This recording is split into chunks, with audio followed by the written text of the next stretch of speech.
in the butt. This 8-year-old boy, clearly ripe for the picking, wants you to put it in the butt. According to Japanese Twitter and all of these English comments on Reddit and pirating sites and stuff. No! Stop it. The discourse around this anime is just... Why? Apparently, the anime community at large fundamentally misunderstands this show. Which is a shame because it's fucking gorgeous. Like, look at that. It's crazy. But we'll get to that, the misunderstanding and stuff. First, you gotta see how this anime gives us a glimpse into one of Japan's craziest periods of history in the most beautiful way possible, while simultaneously creating some of the weirdest characters in anime. Think JoJo's Bizarre Adventure meets Golden Kamuy. This is the Elusive Samurai.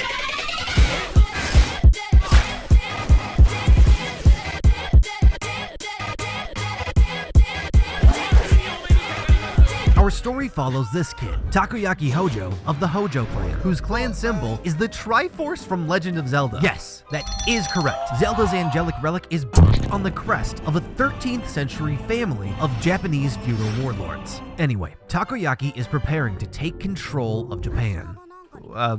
Who's this chick? Oh, okay, I see. Oh, so she's a gold-digging whore.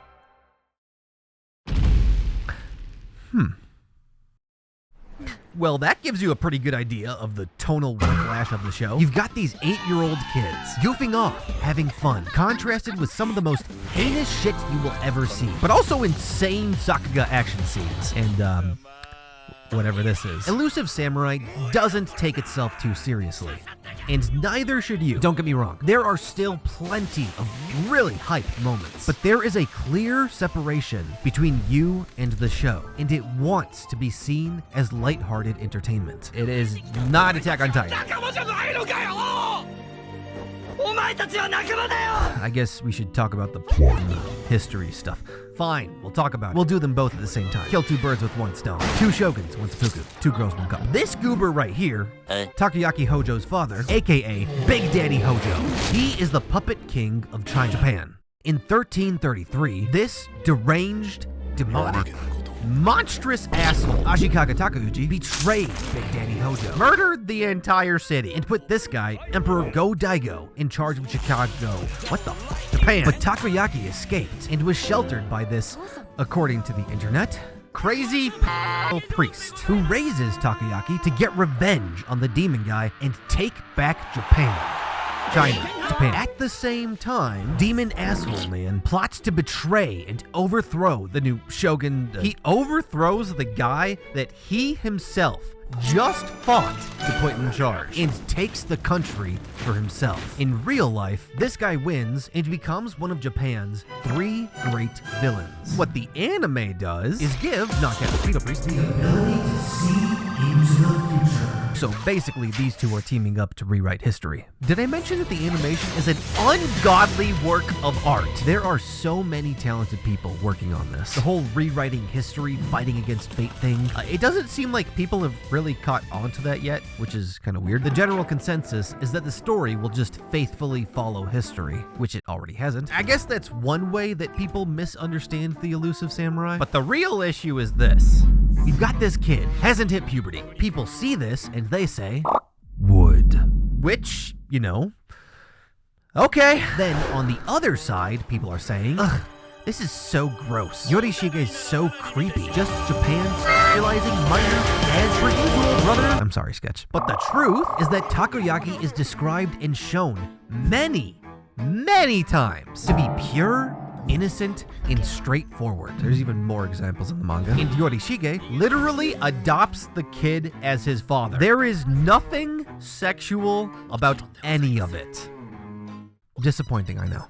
When Takoyaki gets excited, that's it. He's just a kid that's excited. And when Yorishige embraces or kisses or nurtures Takoyaki, he's just being a caring father figure. I mean, he's a weird fucking guy, I'll admit. But a lot of viewers, just like the villains of the story, take something pure and innocent, and they twist it and corrupt it, and they bastardize it, and end up actually bringing it more in line with the very real, very horrific, war-torn Japan of the 14th century. The story paints these villains as demons, and we're kinda acting like them.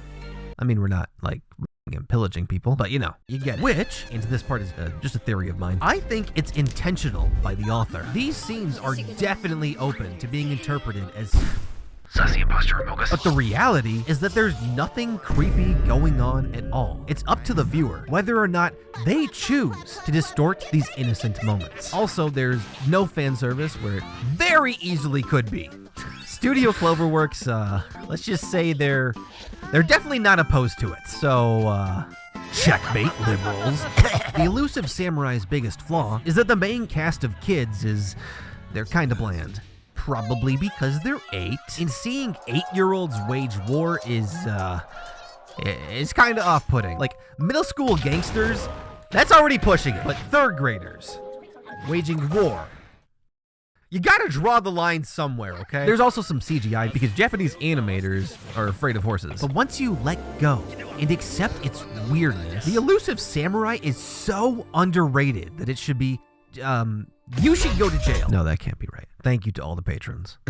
Thank you to Ben Australia, Lasagna Soda, Ben, Ducky, Horizon, Montour, Be My Butthole, Action, Telejar, Toby56, Baron, Windy Shoulder, Best, Dominic, CML, Amo, Jetlock, Andrew Goins, Cheese Lag 99, Benetton, Pexow, Telemouse, Obsox, Jeffrey Hopkinson, Martin Senek, Martinez, Lazoris, Nicola Bagdonovich, Brainsong 17, Carolan, TMO, Narwhale, Chinsero, Nathan Rogers, Caliber, Glitch265, Keith Allo, Stuttery, Mr. Mabestic, KJ, Daichi Okami, Joe Ryden, LM Gaming, Maybe Later, DJ Wild, Emerald Boy, John Montion, Austin Cargill, Pepper, Maxwell, Maurizio, Tabova, De Caravalo, Grum Kugel, Timameti, Injata, Jordan Desperete, Jiggy, Bully Bullington. Perfect. Thanks for watching.